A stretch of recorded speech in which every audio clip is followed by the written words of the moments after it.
Pemimpin tertinggi Hamas, Ismail Haniyeh, tewas di Iran pada hari Rabu minggu lalu.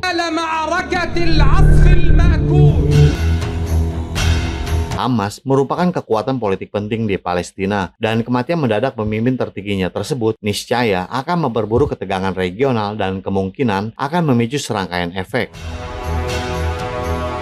Sebagai pemimpin Hamas yang telah lama memimpin, Haniyeh merupakan tokoh penting dalam negosiasi pertukaran sandera dan gencatan senjata antara Palestina dan Israel.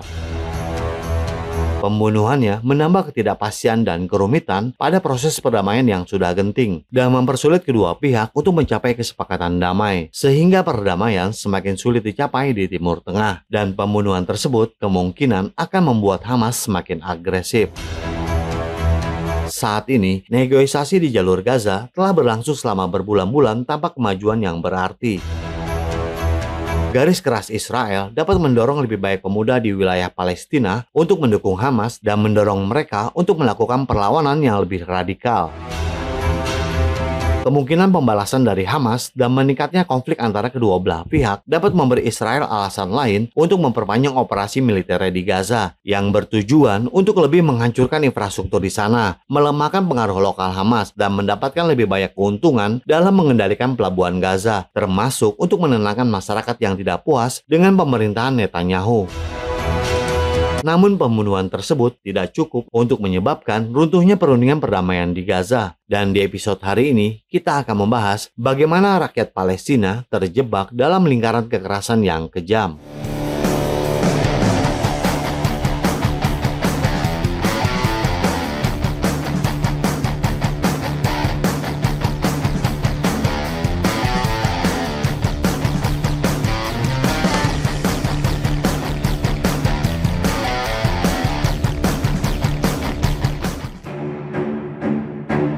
Operasi Badai Al-Aqsa pada 7 Oktober tahun lalu memberikan pukulan berat bagi kemampuan militer Hamas. Meskipun mendapat bantuan dan dukungan dari negara dan organisasi tertentu, Hamas tidak dalam posisi untuk terlibat dalam konfrontasi militer jangka panjang melawan Israel.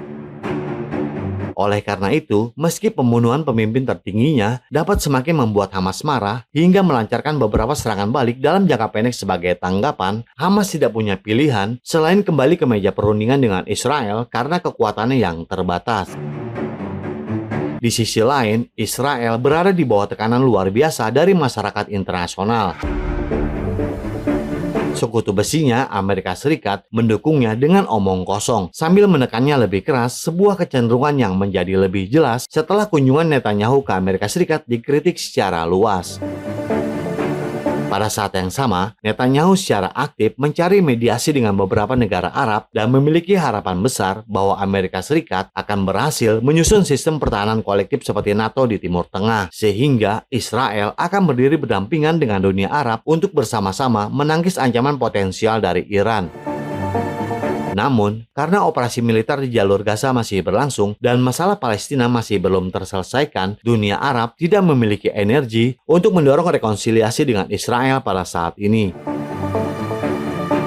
Hal itu pada gilirannya akan memperburuk situasi di Israel, meningkatkan rasa tidak aman rakyatnya, dan menantang legitimasi pemerintah Israel. Oleh karena itu, pemerintah Israel kemungkinan akan melanjutkan perundingan damai dengan Hamas setelah mengamankan beberapa kemenangan bertahap di Gaza, mungkin dengan memperpanjang negosiasi sebanyak mungkin daripada menolak kemungkinan perundingan damai sepenuhnya. Pembunuhan Haniyeh menyoroti intensitas dan kompleksitas masalah Palestina-Israel dan mengungkapkan bahwa kedua belah pihak masih terperosok dalam lingkaran kekerasan yang kejam. Kekerasan dan kebencian hanya akan melahirkan lebih banyak kekerasan dan kebencian baru. Masyarakat internasional harus memahami dilema Palestina bahwa mereka memiliki sedikit cara untuk melawan selain menggunakan kekuatan, mengingat kurangnya dukungan eksternal yang kuat. Dan kita juga harus menyadari sepenuhnya bahwa inti permasalahannya adalah bahwa perjuangan rakyat Palestina untuk mendapatkan hak-hak nasional tidak pernah benar-benar dihormati, apalagi diperhatikan atau ditanggapi. Menyerukan gencatan senjata setelah konflik pecah tidak cukup untuk menyelesaikan masalah ini dari akarnya.